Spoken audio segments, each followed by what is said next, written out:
তো স্বাগতম তোমাদের নতুন একটা ভিডিওতে। তো আমি পার্সোনালি একটা ব্যাপার মাথায় রেখে ভিডিওটা করা। তো আমি একটা সিরিজ চালু করতে যাচ্ছি, সেটা হচ্ছে ক্লিয়ার কনসেপ্ট সিরিজ।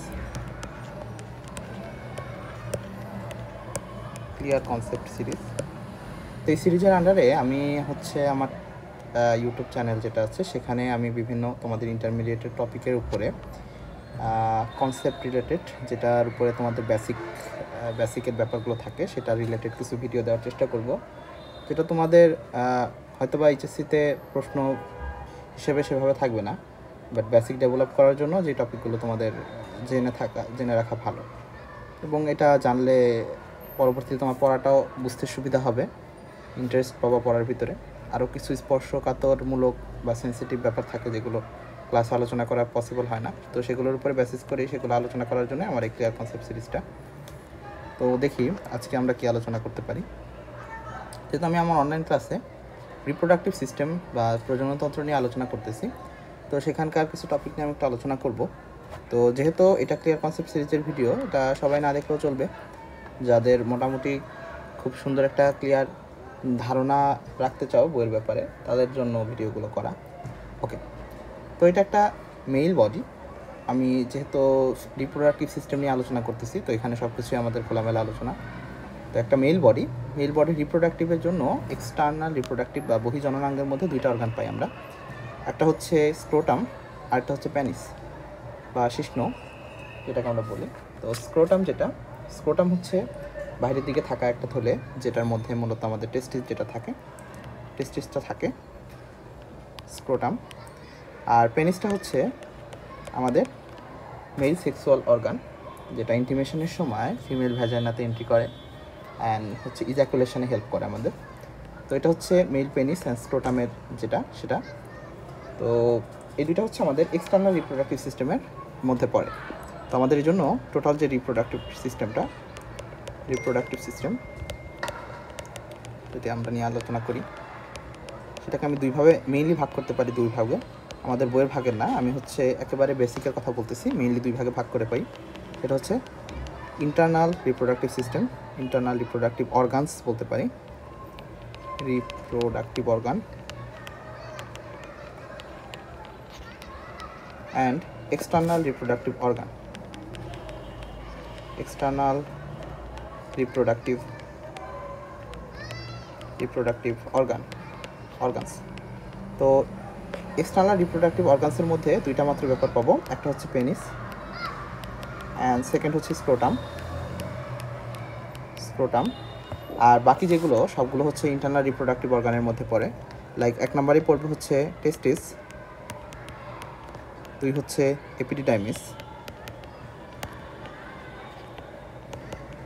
3 সেমিনাল ভেসিকলস,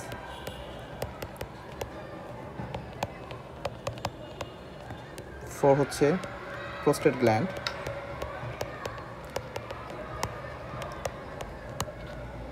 5 পেতে পারি আমরা ভাস ডিফারেন্স,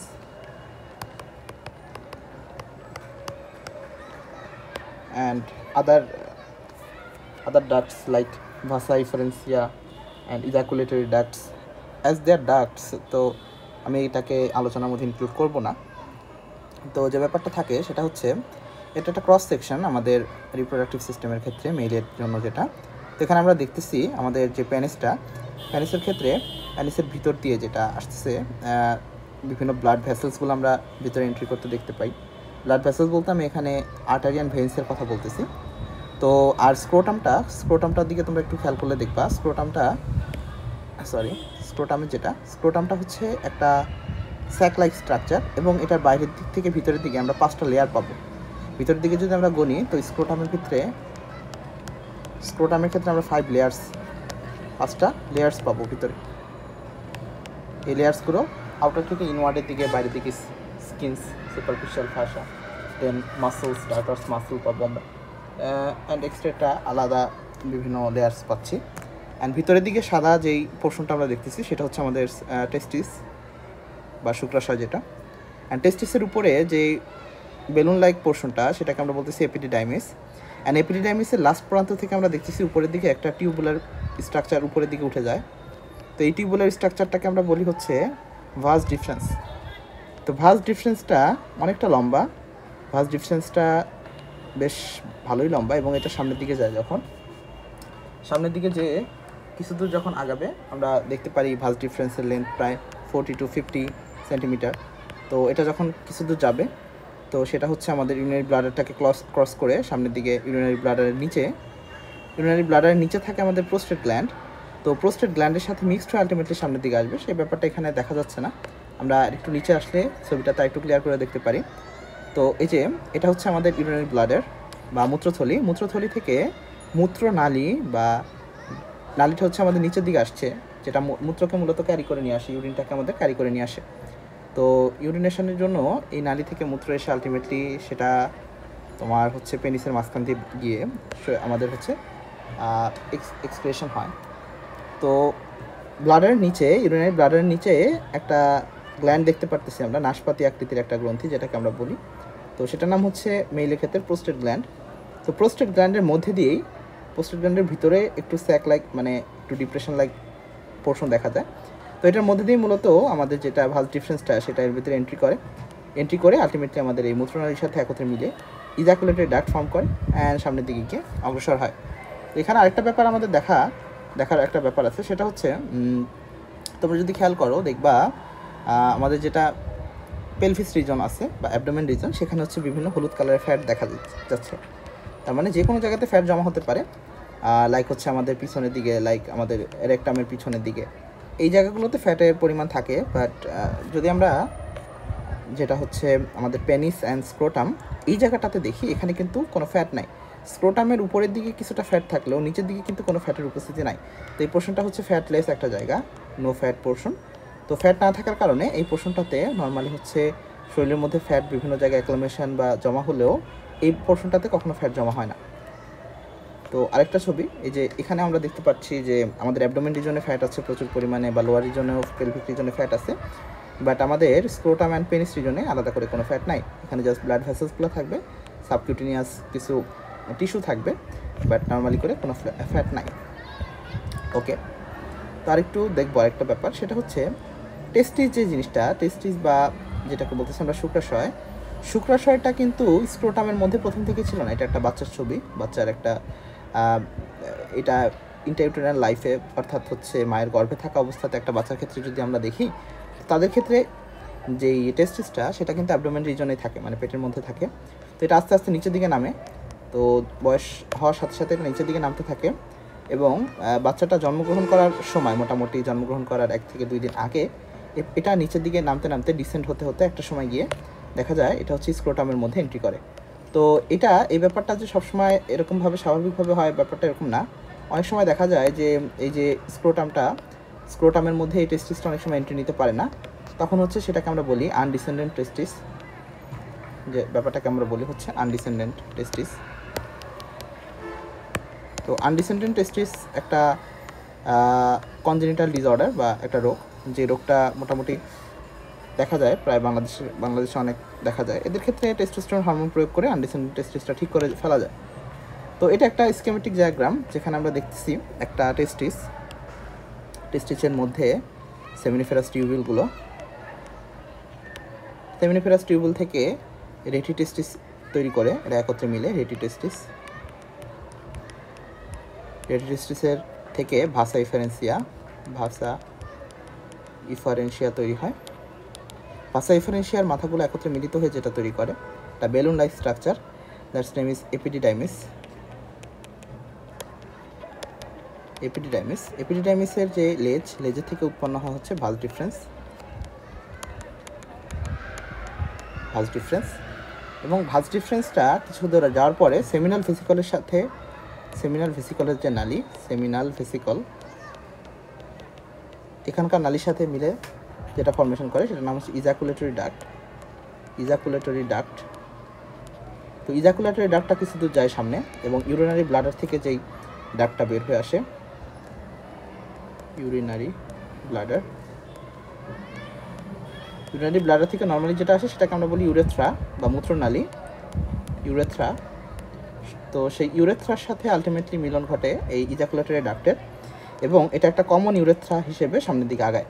তো যে জায়গাটাতে এটা দুইজন একসাথে ইন্টারসেক্ট করে সেটা হচ্ছে প্রোস্টেট, সেই জায়গাটার নাম হচ্ছে প্রোস্টেট, এবং এটা এখানে মেইলের একটা গ্ল্যান্ড থাকে যার নাম হচ্ছে প্রোস্টেট গ্ল্যান্ড। প্রোস্টেট গ্ল্যান্ডটার হাইপারট্রফি হতে পারে, বড় হয়ে যেতে পারে, এনলার্জমেন্ট হয়। আমরা সাধারণত দেখি পুরুষের ক্ষেত্রে 40 ইয়ার্সের উপরে গেলে, 40 ইয়ার্স যখন পার হয়ে চলে যায় এই সময়টার পরে গিয়ে এই প্রোস্টেটিক এনলার্জমেন্ট দেখা যায়। তো যেটাকে আমরা বলি হচ্ছে benign prostatic hypertrophy, benign prostatic hypertrophy,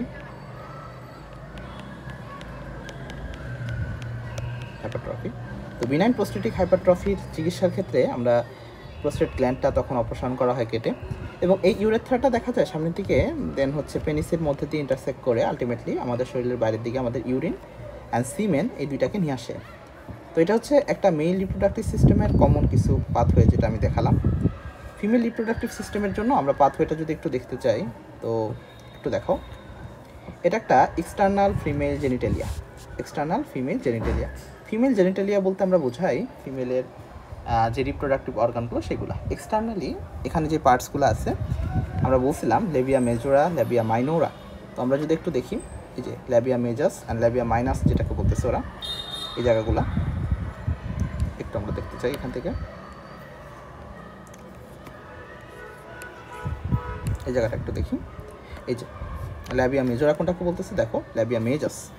labia majus বলতেই ল্যাবিয়া মেজোরা, দুইটা নামেই বলতে পারি আমরা ল্যাবিয়া মেজোরা। এটা হচ্ছে বাইরের পোর্শনটা, বাইরের পোর্শনটাকে আমরা বলতেছি ল্যাবিয়া মেজোরা। অ্যান্ড ভিতরে ইন্টারনালি যেই আরেকটা পোর্শন পাবো ল্যাবিয়া মেজোরার ভিতরে, এটাকে আমরা বলতেছি ল্যাবিয়া মাইনাস বা ল্যাবিয়া মাইনোরা। অ্যান্ড ল্যাবিয়া মেজোরা এবং ল্যাবিয়া, বিশেষ করে ল্যাবিয়া মাইনোরার ক্ষেত্রে, ল্যাবিয়া মাইনোরার উপরের দিকে একটা গোলাকার অঞ্চল দেখা যায়, সেটাকে আমরা বলতেছি clitoris, frenulum of clitoris. Frenulum বলতে ছিদ্র, যে ছিদ্রটা থাকে ক্লাইটোরিসে।